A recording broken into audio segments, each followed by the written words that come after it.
Marie-Thérèse Louise atau Princess de Lamballe adalah seorang wanita aristokrat yang menjadi korban revolusi Prancis hanya karena ia berteman dekat dengan Ratu Marie Antoinette. Dikatakan ia disiksa sedemikian rupa, bagian depan dadanya digigit hingga sobek, isi perutnya dikeluarkan, anggota-anggota tubuhnya tercerai-berai, dan berakhir dengan kepala lepas dari lehernya.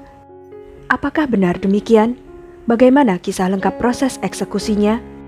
Yuk, langsung aja tonton video ini sampai habis. Sebelumnya, silakan subscribe dulu channel ini serta nyalakan loncengnya untuk mendapatkan kisah-kisah menarik dari tokoh-tokoh yang terkenal di dunia. Di persimpangan antara Rue du Roi de Sicile dan Rue Pavie, disitulah pintu masuk ke penjara La Force berada di tahun 1790-an.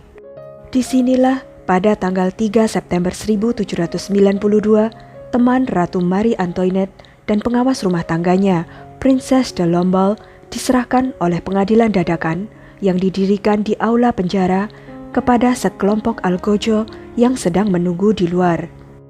Princess Marie-Thérèse Louise de Savoie-Carignan atau Princess de Lamballe lahir pada tanggal 8 September 1749 di Palazzo Carignano di Turin. Ia adalah anak keenam dan putri kelima dari Louis Victor, Pangeran Carignano, cucu Raja Victor Amadeus II dari Sardinia.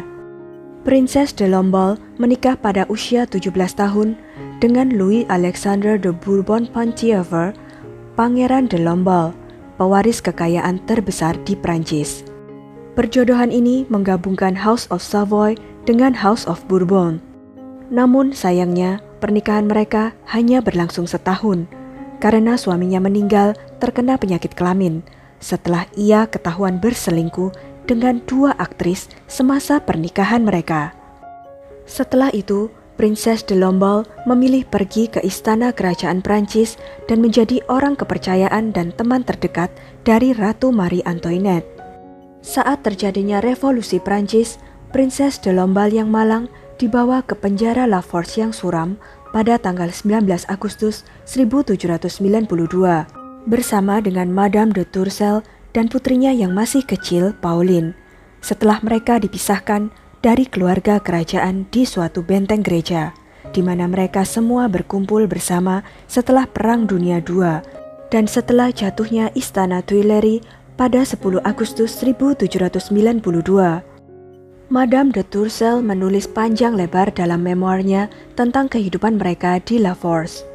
Selama mereka berada di benteng gereja tempat mereka ditahan sebelum mereka dipisahkan dari keluarga kerajaan, ia dan putrinya telah terbiasa mengawasi Princess de Lamballe yang selalu gugup dan sering mengalami pingsan serta kejang yang mungkin disebabkan oleh epilepsi. Namun, ia mencatat bahwa ketika mereka berada di penjara La Force yang lembab dan mengerikan, Princess de Lamballe sudah lama tidak dalam kesehatan yang baik seperti ini, yang tampaknya cukup luar biasa mengingat kondisi di bawah stres dan ketakutan yang mengerikan yang pasti mereka alami. Penjara La Force terutama digunakan untuk memenjarakan para wanita penjajah tubuh. Karena itu, ketiga wanita ini menemukan diri mereka diserang siang dan malam oleh lagu-lagu, lelucon, dan komentar kasar.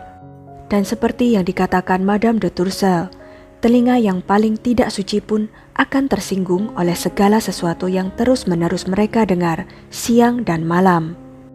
Kemudian pada tanggal 2 September 1792, hal-hal mulai berubah dan kepala penjara mereka mengatakan kepada mereka untuk tidak meninggalkan sel mereka, memperingatkan mereka bahwa ada desas-desus bahwa Prusia dan Austria sedang bergerak maju ke Paris.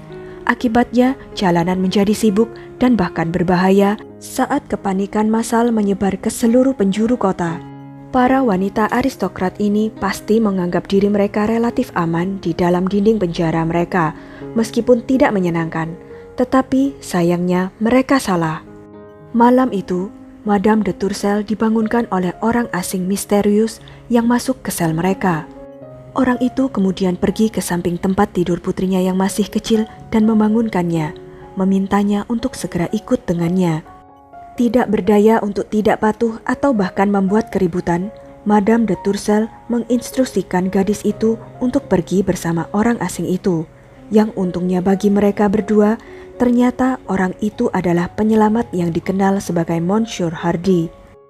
Keesokan paginya, Madame de Tourcelle dan Princess de Lamballe berdoa untuk Pauline, yang nasibnya tidak mereka ketahui.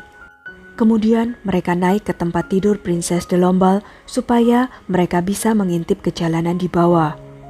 Mereka melihat sudah ada gerombolan besar berkumpul di sekitar pintu penjara, sementara para tahanan berkumpul bersama dalam kelompok yang diam dan ketakutan di koridor dan halaman. Beberapa jam kemudian, pada jam 11 pagi, seorang kepala penjara datang untuk menjemput Princess de Lamballe.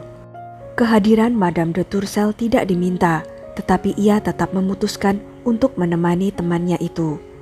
Mereka berjalan di belakang sipir ke kantor catatan penjara, tempat pengadilan dadakan telah didirikan. Kedua wanita ini duduk bersama dan menyaksikan persidangan yang semuanya mengikuti metode yang kurang lebih sama. Tahanan diinterogasi sebentar selama sekitar 10 menit dan kemudian dinyatakan tidak bersalah dengan teriakan Vive la Nation atau dinyatakan bersalah. Yang tidak bersalah dibawa dari penjara, diberi selamat dan dipeluk oleh semua orang sebelum dibawa pergi menuju kebebasan. Sementara yang bersalah diserahkan kepada sepasang algojo yang membawa mereka keluar ke halaman untuk segera dieksekusi. Ketika berjam-jam kemudian, giliran Madame de Tourcelle tiba, Monsieur Hardy yang telah menyelamatkan gadis kecilnya kembali untuknya dan berhasil membuat para hakim dan antek mereka benar-benar bingung, sehingga mereka menyatakan dia tidak bersalah dan menyatakan Vive la Nation untuknya. Kemudian ia dibawa pergi untuk bertemu kembali dengan putrinya.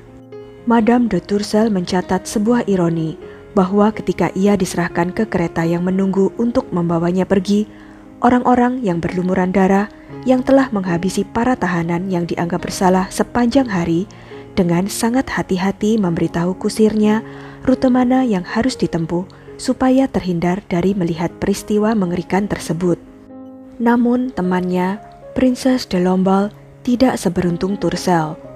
Ia dinyatakan bersalah oleh pengadilan setelah ia menyangkal telah mengetahui tentang rencana pengkhianatan dari istana kerajaan dan kemudian menolak untuk diambil sumpah yang menyatakan kebenciannya terhadap raja, ratu, dan monarki. Meskipun ia menerima sumpah tentang kesetiaan pada kebebasan dan kesetaraan. Kemudian ia dibawa ke halaman di mana masa sudah menunggunya. Apa yang terjadi selanjutnya telah menjadi perdebatan. Kita semua akrab dengan kisah-kisah mengerikan tentang ruda paksa berkelompok, pengeluaran isi perut, dan sebagainya. Tetapi apakah semua ini benar-benar terjadi? Axel de Fersen yang menulis kepada Duke of Södermanland bahwa Princess de Lamballe disiksa paling mengerikan selama 4 jam. Mereka merobek bagian puncak dadanya dengan gigi mereka dan kemudian melakukan segala kemungkinan selama 2 jam penuh untuk memaksanya kembali sadar, yang membuat kematiannya semakin menyakitkan. Banyak sumber mengatakan bahwa Princess de Lamballe dipukul dari belakang dan jatuh ke tanah, kemudian ditusuk dengan pedang dan dikeluarkan isi perutnya. Dalam pesta kekerasan tersebut, pakaiannya semua dilepaskan, disiksa, dan bagian-bagian tubuhnya dicerai-beraikan dengan kejam oleh kerumunan yang ingin melampiaskan kebencian mereka terhadap ratu di tubuh salah satu teman terdekatnya tersebut. Setelah itu, menurut beberapa catatan, kepalanya, juga jantungnya, dan mahkota kewanitaannya ditempatkan di atas tombak dan kemudian diarak bersama dengan tubuh tanpa busananya yang sudah terpotong melalui jalan-jalan, kemudian dilambaikan di depan jendela gereja sehingga Marie Antoinette dapat melihatnya sebelum dibuang di batu pembatas di Rue Saint-Antoine. Namun seperti yang dicatat David Andres dalam bukunya The Terror, kemudian pada hari itu sekelompok pria termasuk 2 anggota Garda Nasional Paris melapor ke kantor bagian administrasi Queen Savings. yang dicatat oleh petugas sebagai tubuh tanpa kepala dari mantan Princess de Lamballe yang baru saja dieksekusi di penjara de la Force. Petugas itu kemudian melanjutkan dengan tanpa perasaan mencatat bahwa kepala wanita itu ada di tempat lain dan juga dengan senang hati memerinci isi sakunya.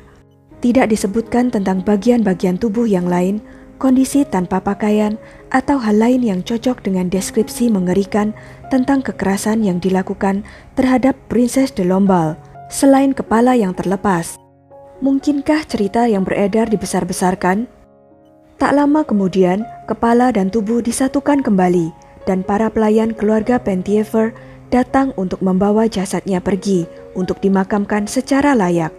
Tempat peristirahatan terakhirnya tidak diketahui secara pasti. Meskipun tidak ada yang dapat membantah bahwa Princess de Lamballe yang malang berakhir dengan sangat kejam, dipukuli, dan mungkin ditikam sampai mati sebelum kepalanya diputus, tampak jelas dari tulisan petugas yang malang itu, setidaknya bahwa siksaan mengerikan yang dijelaskan oleh penulis lain hampir pasti tidak benar-benar terjadi, dan bahwa sebenarnya catatan mendetail yang memutar isi perut mungkin merupakan produk histeria massal saat itu, dan kemudian dinyalakan oleh kemarahan para kritikus pro-royalis revolusi.